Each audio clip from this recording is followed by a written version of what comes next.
Yep.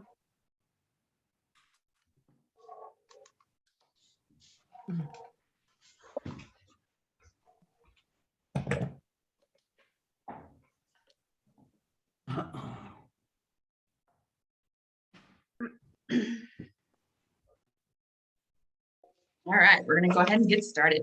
My name is Tina Siebert, and I am the chair this year of the Urban Affairs. And we are having an MSD Stormwater Town Hall. And we have a couple of speakers from MSD to talk with us today. They're holding a series of stormwater town halls and know that realtors are important and well-informed audience, and so they wanted our input. We're going to have two speakers, a presentation, and then we'll do some questions and answers at the end. So if you could save your questions and answers for the end, we'll get to you, throw things in the chat. We can also call out to you. We'll look for your hands raised and things like that at the end. So I'd like to introduce Bruce Litzinger. He is the Assistant Director of Engineering for MSD, leading the program and planning and stormwater groups. And we also have Sean Hadley, and he is the Public Affairs Manager for MSD, who leads the district's communication efforts and public affair activities. So Bruce and Sean, take it away. Thank you.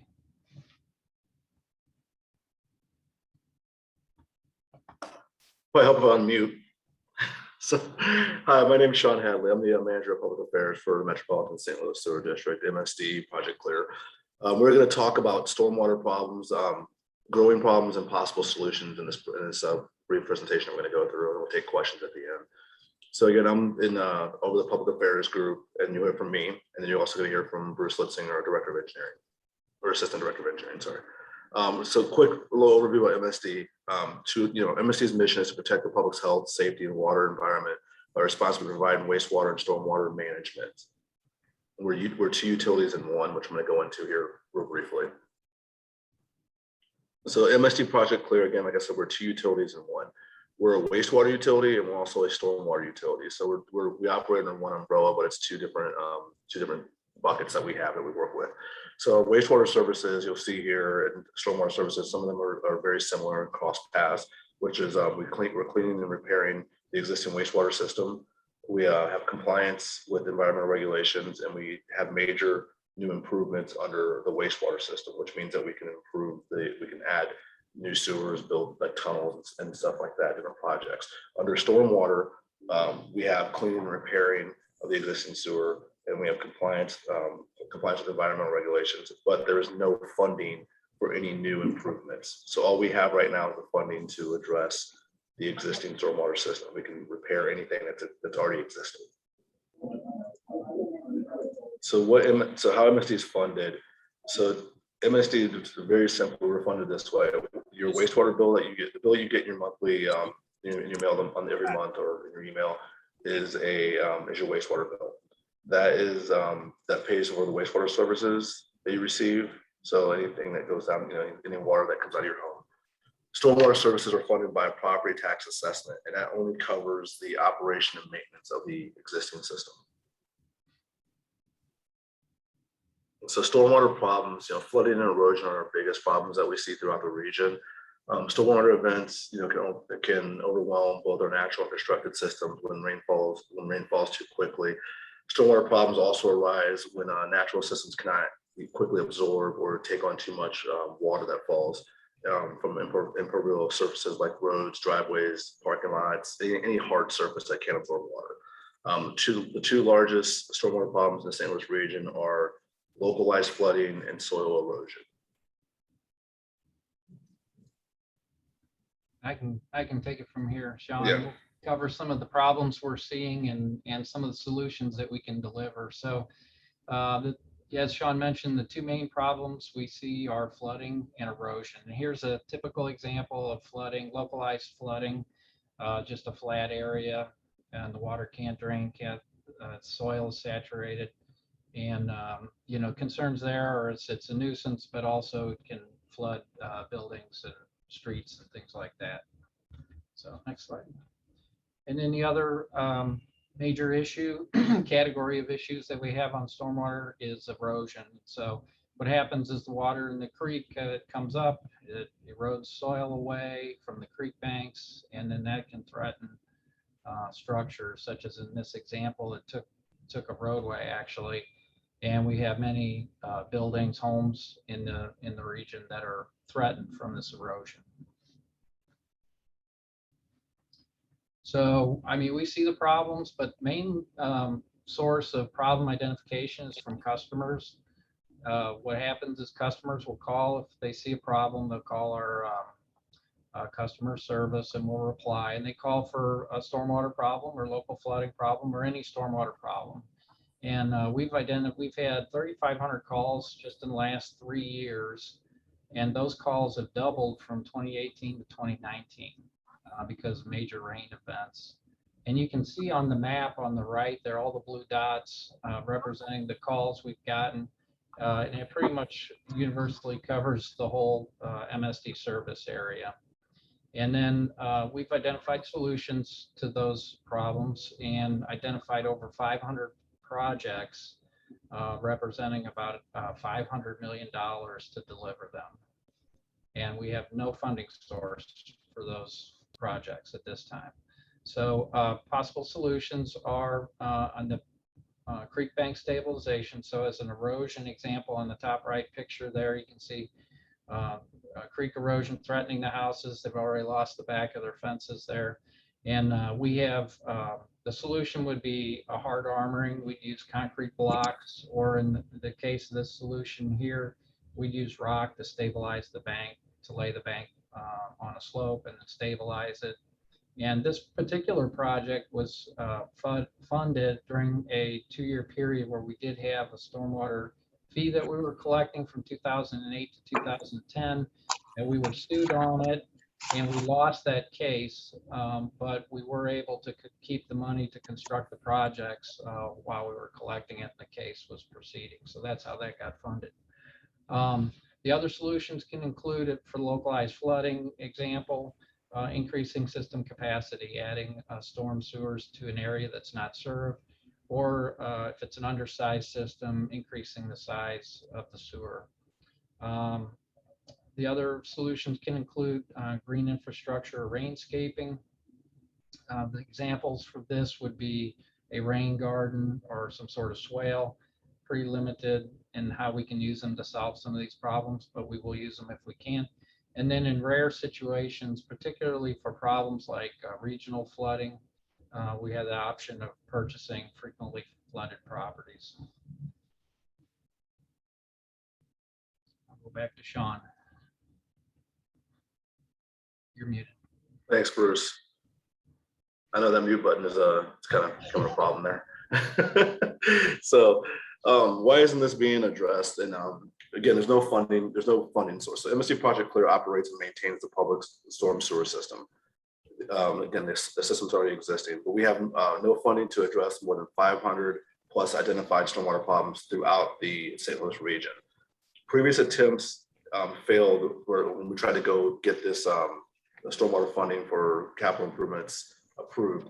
Most recently in 2019, you may have seen in the ballot, we had Proposition S out there, and that proposition narrowly failed throughout the district. That proposition was $2.25 a month. It was a rate, not a tax, but it would have given us the ability to fund about $30 million worth of, generate about $30 million a year to address stormwater problems, roughly. So questions that we get all the time, why are we reaching out again? And the 3 reasons I'm going to give you here will kind of lay it out. So again, more customers are reporting more problems. Just in the last 10 years alone, customers have reported more than over 6,000 stormwater problems throughout the region. Of those, more than 3,500 requests to address stormwater problems have been just identified within the last 3 years, and I'll touch on why that is. So stormwater problems never improve. They go from bad to worse. So basically, stormwater problems over time don't get better; they actually get worse. And if they're left unaddressed, they usually get even further, even more than that.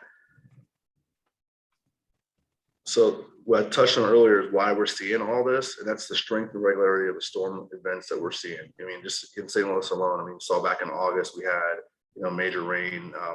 We're seeing a lot of rain dropping in a short amount of time. If the intensity of these storms are really causing havoc on the region, our storms, our sewer system in general, and you'll see flooding, erosion type of issues popping up.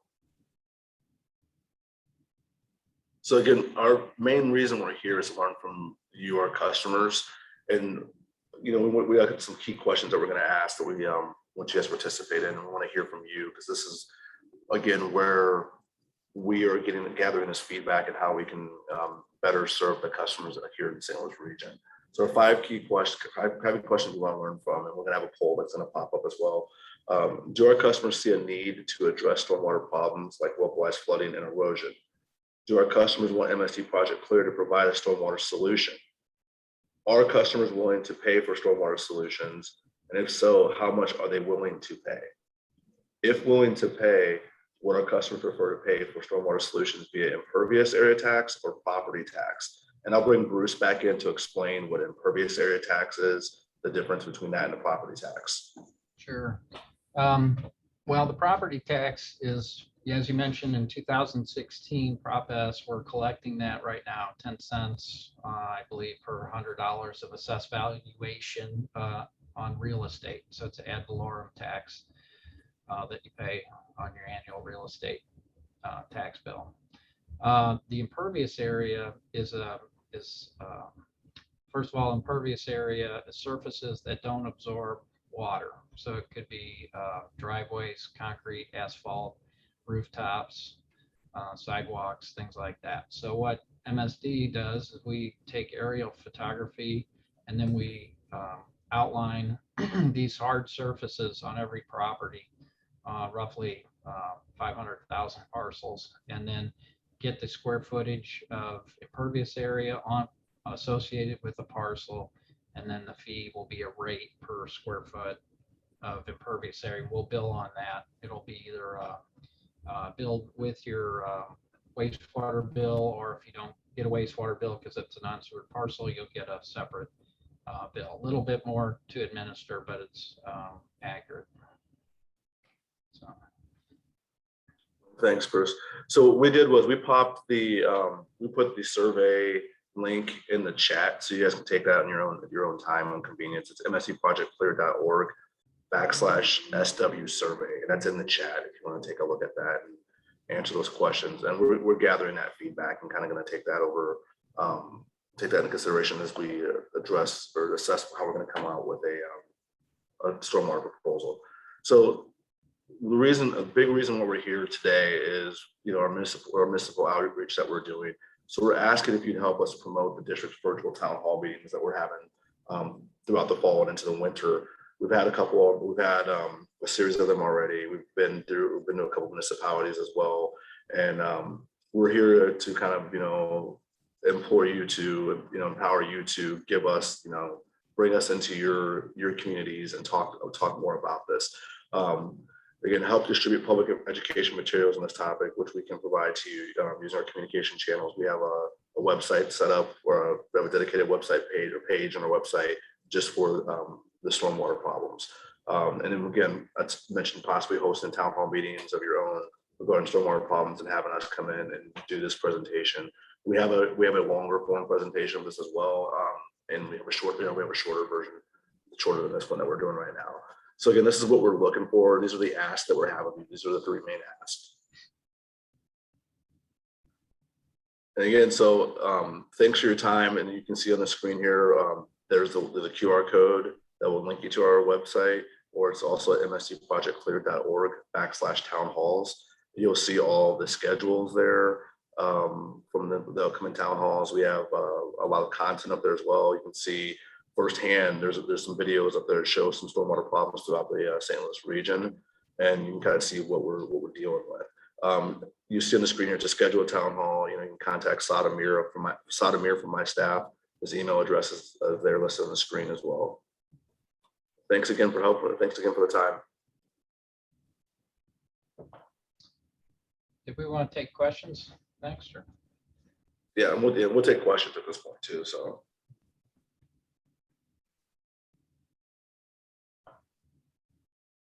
If you have any questions, you can either unmute or you can put it in the chat.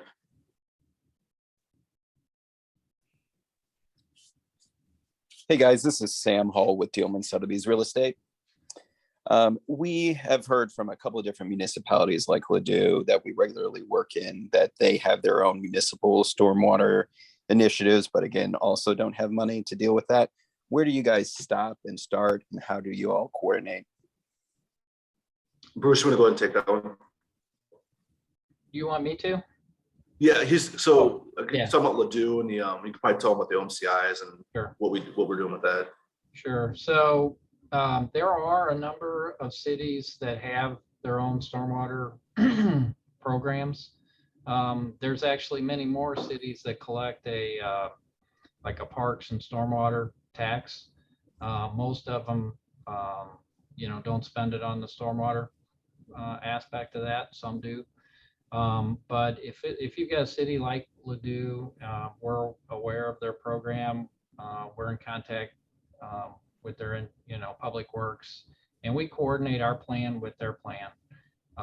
Frankly, our, approach and solutions are slightly different than what it could be for a municipality and the types of problems and projects that we do. So there's a little bit difference of approach. So, but basically there's enough problems out there for both programs. So we figure out the best fit for each one. And frankly, we use a very strict priority setting mechanism to come up with which project we do first, second, third, fourth. And it's based on threatened structures being the highest priority and the number of them, roadways next. And then we don't really give a lot of priority points for lost real estate or, property from as point of soil, I think each situation we look at how it shakes out, but we're pretty consistent from city to city and how we employ the priority setting. And then we'll coordinate with them. We'll tell them which ones are, next up on our list, and then most of the cities respond with that. And in some cases, if they have a project and it's due up on our list and it's due up on their list and their solution's a little different or bigger, then a lot of times we'll just reimburse the city at that time too. So good question. And Sam, to also address that, there are some municipalities like Ladue that do what we say tax themselves for stormwater. And we actually, we handle St. Louis City, St. Louis County, so we're a regional agency. We don't have municipality boundaries, but we use watersheds. And so there are some watersheds like throughout North County and into South County or Central Mid County that have what we call operation and maintenance and capital improvement taxes that they assess upon themselves. We do have some questions in the chat. Can you guys read those, or do you need me to read those to you? Let's see if we can see them. I see the first one here. It's does the impervious area tax create any negative incentives? Not that I can think of. I think it's, other than maybe painting, negative incentive to paint their driveway green so that we can't see it from photography, but I don't know if that's worked or not. But no, I think on the contrary, I think there's pros and cons to each approach. The property tax for us is very simple to administer because it's collected, just with other taxes. And there's probably, to collect and maintain a database of impervious areas and keep it updated and answer customer calls. There's a pretty significant cost to that. But one of the advantages of the impervious area is it does tax people for adding impervious areas. So if you're, someone interested in water quality, wants to protect natural systems and streams, the less impervious area in a watershed, which is an area draining to that stream, the better off that stream is going to be from a water quality standpoint. So it incentivizes green space. So, and Sean, do you have anything else to add? Jump in. No, I don't. And I was looking at the next question that's coming up there. Does the fees or tax bill only go to sewer laterals? So that's a little, no, the answer is no. Because most municipalities that have sewer lateral programs, it's something that they charge you for. Our wastewater bill goes strictly towards the maintaining, improving, and any new capital improvements throughout the stormwater system, wastewater system. So the wastewater the sewer bill you receive monthly, that's that bill that's the rate that you vote on every 4 years. It's called Proposition Y, and that's a part of under our consent decree. We found it more efficient to go out every 4 years and put a and this is probably going to answer the last question too. We put our projects in a rate period, and then we have the public vote on how that's going to be funded. If it's going to be through bonds or if it's going to be cash. And so that's the option. The work's going to get done. We're going to get the money on the wastewater side, but it's just a matter of how we want the public to pay for that. So if you've noticed over the past, I'll say the past 8 years, we actually saw this last rate cycle. We saw that the rates we projected the previous 4 years that this rate cycle would actually probably hit within the triple digits. And with some efficiencies that we've done, finding some federal and state money, we've been able to kind of keep those rates, keep them low. I mean, they're not obviously, I know some people from the 80s remember when the sewer bill was like $11, but it's not going to be that low again. But we're able to keep the rates under hitting triple digits.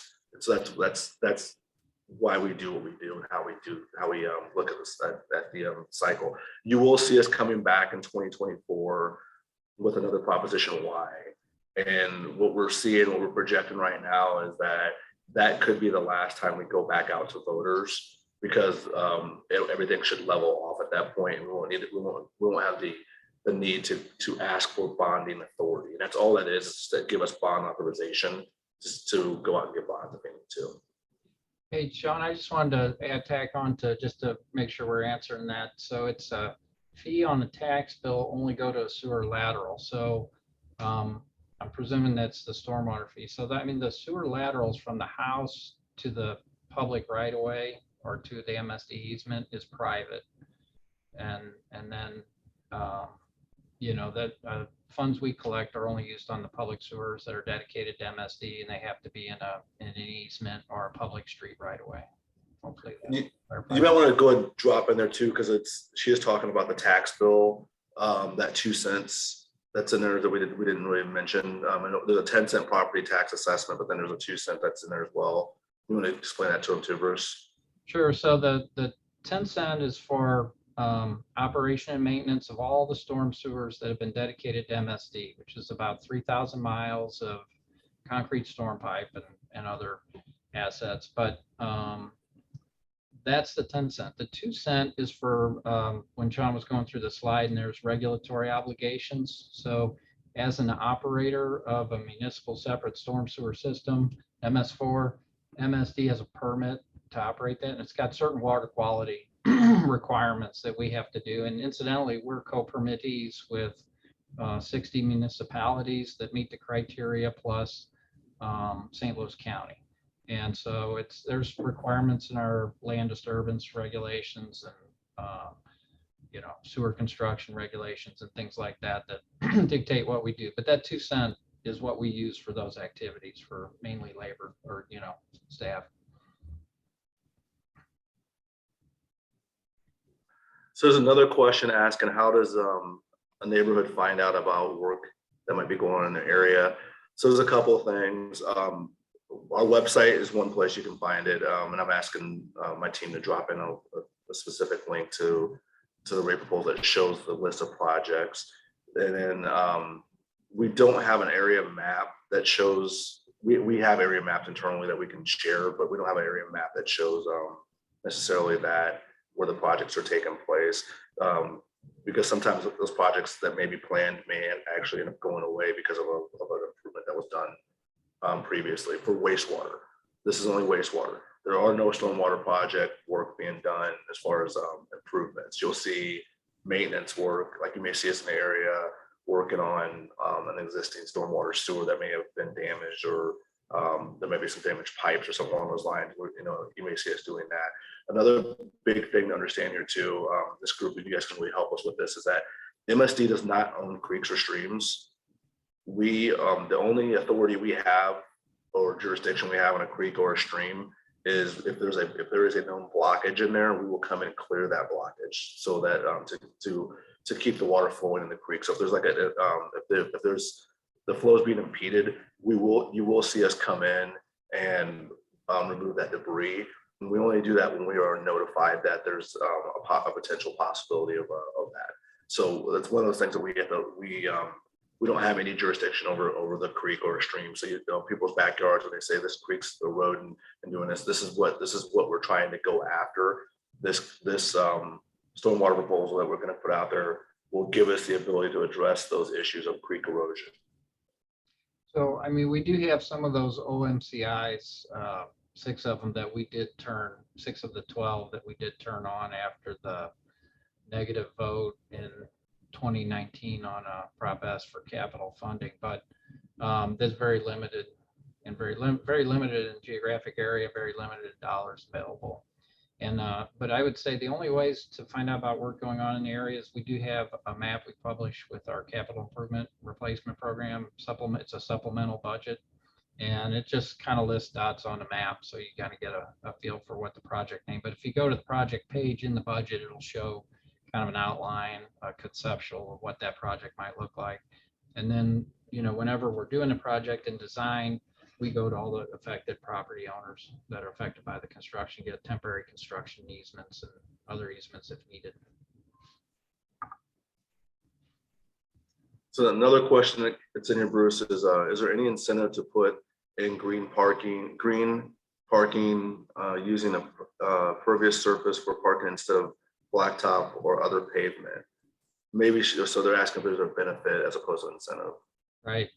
When we had that 2008 to 2010, that impervious area rate, and likely if we implement if we go that approach in the future, typically a green roof or green parking or pervious pavement, all sorts of same things. It's viewed as pervious, so it would not get billed the stormwater fee. Our fee is so low, frankly, that it's not really much of an incentive because those are very expensive practices. Probably the better incentive for using them is in one of those regulatory requirements is where we have a separate storm sewer system, which is 80%, 90% of the county. Any new development is required to mimic the runoff from before the development, and to use best management practices for water quality. Well, green parking and pervious surfaces can be used to help meet those requirements. So that's probably the biggest incentive. That's really a requirement, but there's many different approaches, and the approach would incentivize the surface if you wanted to use that as to meet the requirement. It's relatively expensive approach. It's better if you have real, green space to use other practices, but a lot of people use it. It's probably our second most popular approach, to be honest with you. So we just dropped in the link that Bruce was talking about earlier to the supplemental budget that gets you to the project. So you can see it in the chat as well. Is there any other questions? Yeah, do you guys have the rainscaping program? A couple of years ago, you guys came in and did a program. It's more for, I thought like the presentation for us was more for small businesses and homeowners. Is that still available to help? It was a bunch of different projects. It was actually really cool. And I got to see one of my clients applied for it and got it through they're on a hill. And so they were able to build in a little rain garden to help pull it away from the house. So, small practices like that seem to help as well. Yes, no, appreciate it. Another great question. we are still doing it just like we were before. We've got every area of the district has available a small grants rainscaping program, like you mentioned. It's kind of interesting. We take the approach, different approach. We felt it's important to have that because, I mean, frankly, the community and development that's coming in, you know, you're seeing these practices on new subdivisions and things like that. So we thought it's very important to maintain sort of a public and community knowledge, understanding, you know, capacity building for appreciating the practices, knowing how to maintain them, knowing what they are, all those sorts of things. So, but there is, yeah, that's all on our website. We've got a rainscaping, which Saad dropped in there also, but we have basically, just want to let you know, we have 3 programs based on the area. So if you're in, you know, that MS4 separate storm sewer system, which is the county mainly, we have, it's actually unfortunately the smallest program, but the dollars for it are somewhat limited. But we're still doing that. And then in the combined sewer areas, it's a little bit different. We've actually got a program where we pay for the rainscaping in the combined sewer areas to reduce combined sewer overflows to the Mississippi River. And we've also added a program with EPA approval to the Lemay or River to Pear service area also. So we have those small grants in the city and in the combined sewer areas also.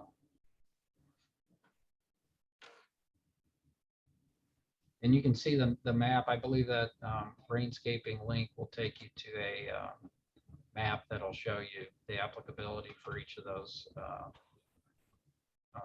grants, depending on what area you're at. That too is in the chat as well. We just dropped that for you. Any more questions? Keep them coming. This is really good, actually. A question about the impervious parking and different things like walkways and things like that.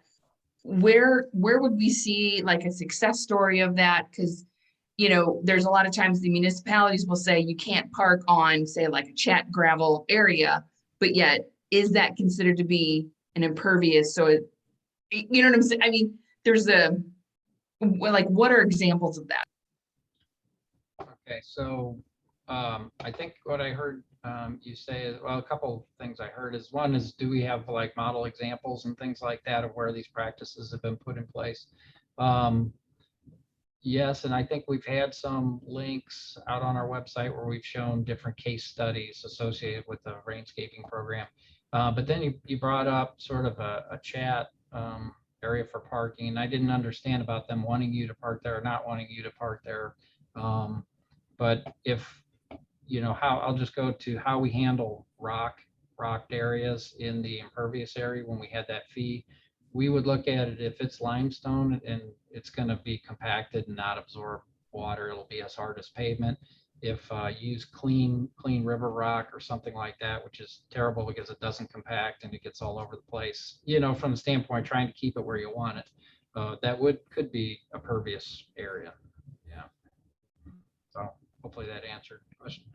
And I should say on that rainscaping map that you pull up, if you'll see a green area for the combined sewer areas for the Mississippi River and the River to Pear, and then just know that everything else is covered by a smaller but similar rainscaping program that we're partnering with Missouri Botanical Garden and Greenway Center to administer, and they're administering all these actually, but we do have one for the area that's not green.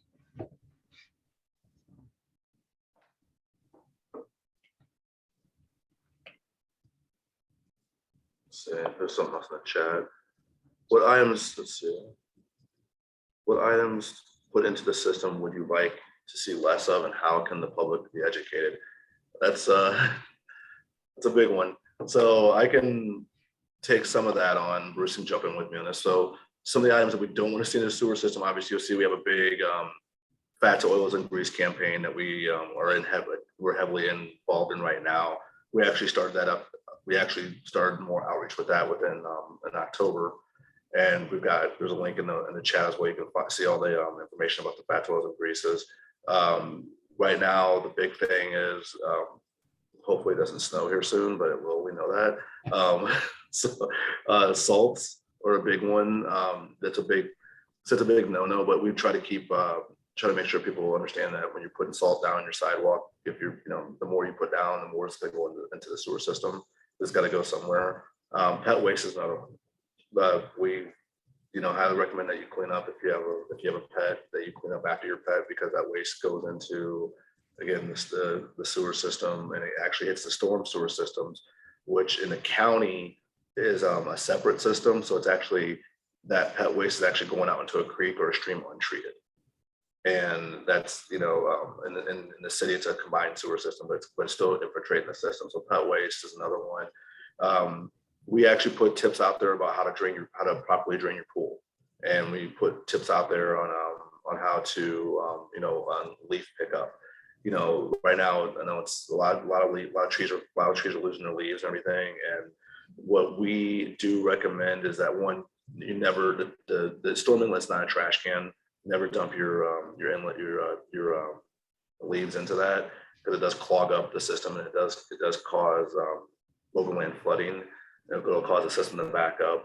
If the biggest thing we tell people, if you do see an issue, like if you see a storm inlet that's blocked, if you can't safely clear the inlet hole for water to get in there, then call us. We'll come out and we'll do it. We'll come out, and we have a maintenance program, and we go around and we hit all the inlets on a 5-year cycle. We hit every inlet in the St. Louis region, St. Louis City, St. Louis County, most of St. Louis County.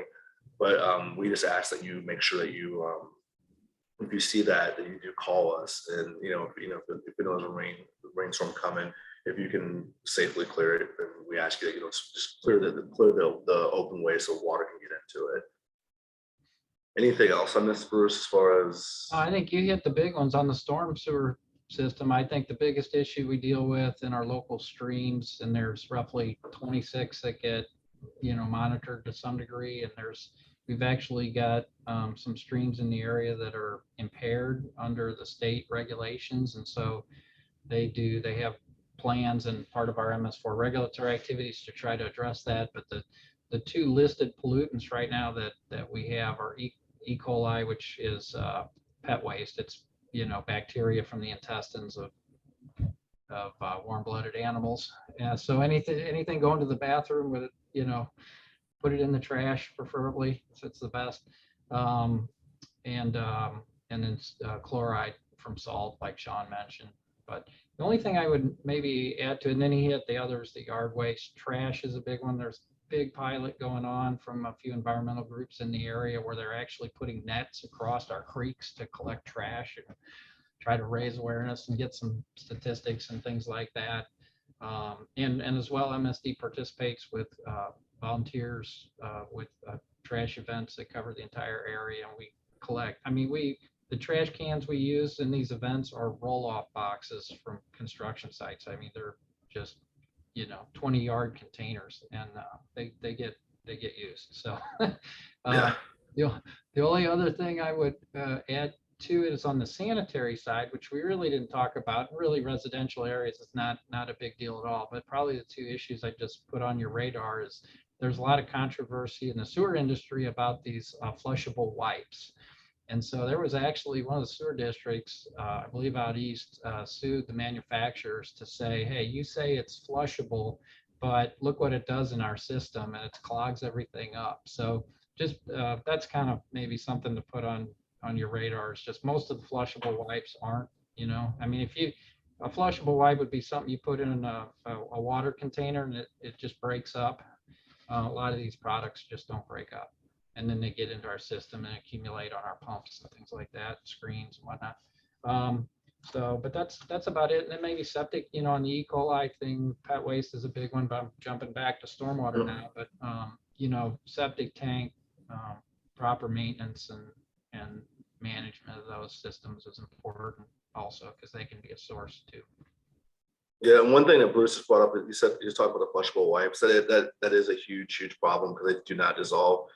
We did see in the very early stages of this whole pandemic and everything, with the shortage in toilet paper, people were flushing paper towels, and that type of stuff the stuff doesn't dissolve. It actually ends up in your lateral, and you end up having backups. And it's costly, because if it doesn't hit our system and it backs up in your home, your lateral, then it's something we're not gonna. That's something that we wouldn't even assist with. Any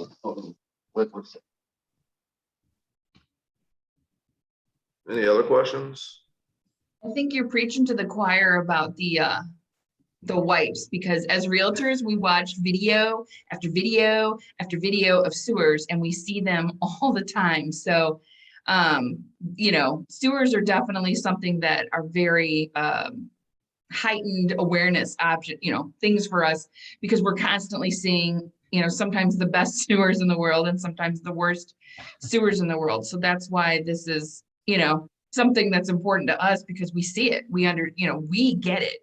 As a homeowner, before I became a realtor, you know, you flushed it and it was in, or you know, you walk down the street and you watch the water flow. But once you become a realtor, you get how important it is. And so I do think it's important for us to have some of these tips so that we can share that with our clients.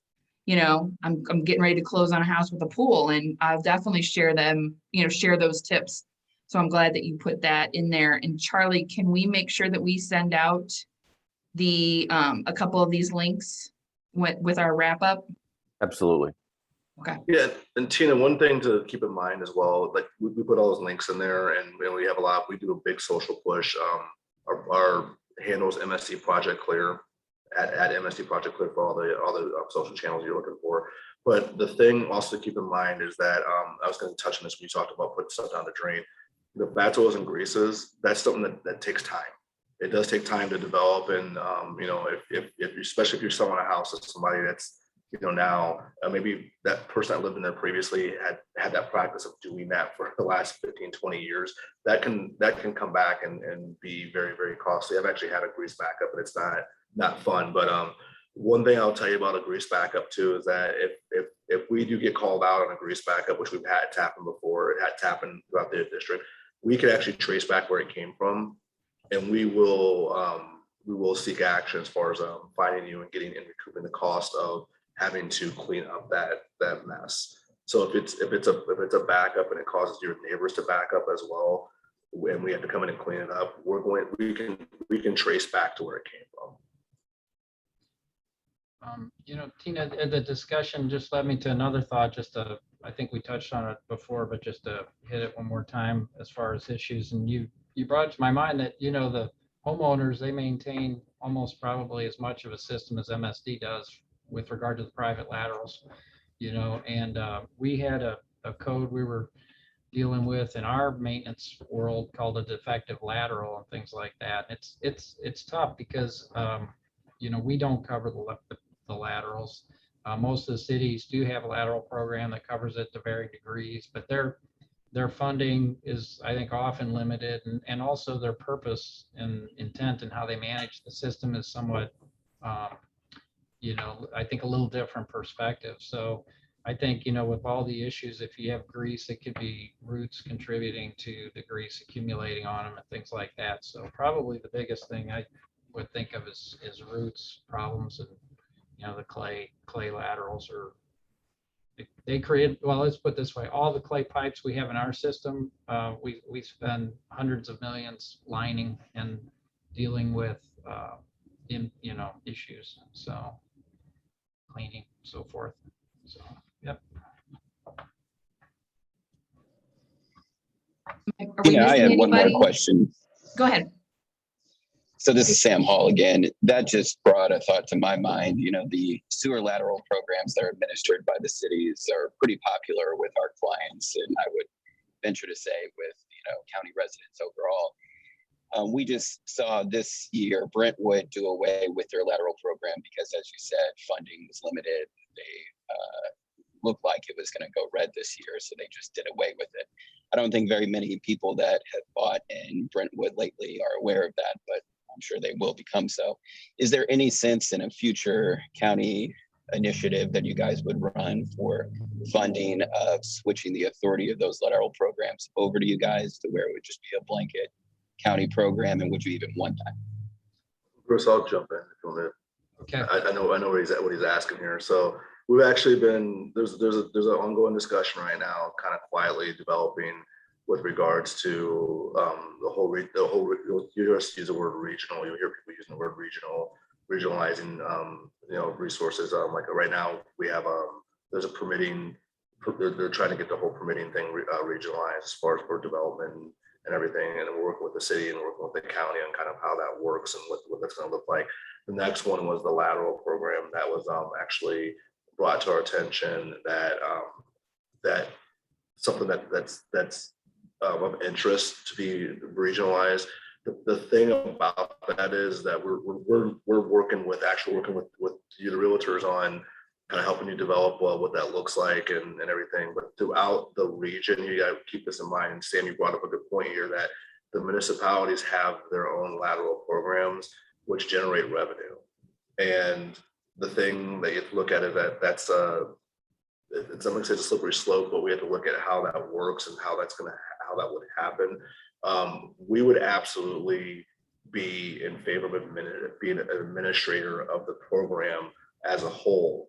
We're not going to look to make that happen, but we would, if a plan was brought to us, we've talked about it here in the district, that we would actually welcome that, administrator. We do the same thing we do with kind of treat like how we do with the OMCIs, whereas the money would come in and we would just start identifying and taking care of that stuff. But as a whole, it's a big push. But you're talking about revenue from municipalities, and you kind of seen how some of that stuff goes when you start touching on little municipalities' revenues. Bruce, you have something to add to it as well, or? No, I think you did quite well on that. The only thing I would say for the issues where we've dealt with on our permitting, from a staffer to a staffer is it's a very territorial thing. Yeah. So, we start asking questions and we there's a lot of tension there. So we have to tread very lightly when we work with homeowners in the cities on that. I mean, we call it a revenue source, which everybody loves, but you're right. It's like, the sewer business, and I think the lateral business is not a profitable money-making thing. It's you never have enough money to meet your obligations, but it's still important. So, yeah. Oh my! Tom Kennedy came in with the elephant in the room question here. Yeah. The infrastructure bill. You see that? Oh, So, yeah. Oh, wow, yeah. So, is there any money in the infrastructure bill for MSD projects? Right now, the bill was just signed on Monday, and I will say that. So, the way MSD works is we function like a municipality. So we go through like right now. Actually, we're going to submit a list of stormwater projects to the state for the ARPA fund. That is that they have, I guess, about $400 million, I guess, committed or something like that, along with Governor Parsons committed to the region, so to the state for regional stormwater projects. We're submitting a list. I think it's about $72 million or so, maybe give or take, of capital projects for stormwater. Now, this is different from what we're trying to get here now. We don't have a stormwater funding, but this is something that the state's given money for. As far as the infrastructure bill goes, it's still kind of being laid out as to how that's going to look. We will go through the state though. We won't get a money dump. They won't be cutting MSD a check for whatever the mayor of the city of St. Louis has mentioned and all this other stuff. It's going to come through the state, and actually we see the benefits. It's going to help the current programs that we already participate in now. That kind of help keep the funds, keep the rates down. So we're going to see some benefits there. Even a couple of the programs that were just developed during the pandemic may actually become permanent, like with regards to renter's assistance and relief on your sewer bill or on your water bills too. So that's what we're seeing right now, potentially what could happen, but it's still kind of being fleshed out as to how that's going to look. But we will participate through the state though. Yeah, I would add, like Sean mentioned, we're right now working on a list that the state is asking all the utilities to submit and municipalities submit a list for ARPA funds. And like Sean mentioned, we've got 70+ million we're going to put in for stormwater, but the funds available statewide is 100 million. I heard Springfield's list, for example, is also 80 million. So there's going to be a lot of competition. We won't get that. If we go for a new vote for a capital program, it'll probably be in the neighborhood of 30 million per year, and ongoing. So I think, we're hoping maybe we get half of what we asked for. We'll see how it goes. And on the wastewater side, I was even watching a live feed from Jefferson City yesterday, and it's not likely we're going to see much of that. I don't even know if it's 100 or 150 million statewide, but I think most of it's earmarked for, areas deemed more financially in need than the metropolitan St. Louis area. So, but we are submitting wastewater projects also. We'll get whatever money we can. We're happy to see it. It's rarely satisfies all the needs. So. Good question. Yeah, and we're hoping for more in the infrastructure bill. Some of the early buckets and things like that, some will certainly be coming our way, I'm sure. And we will apply. The elephant in the room.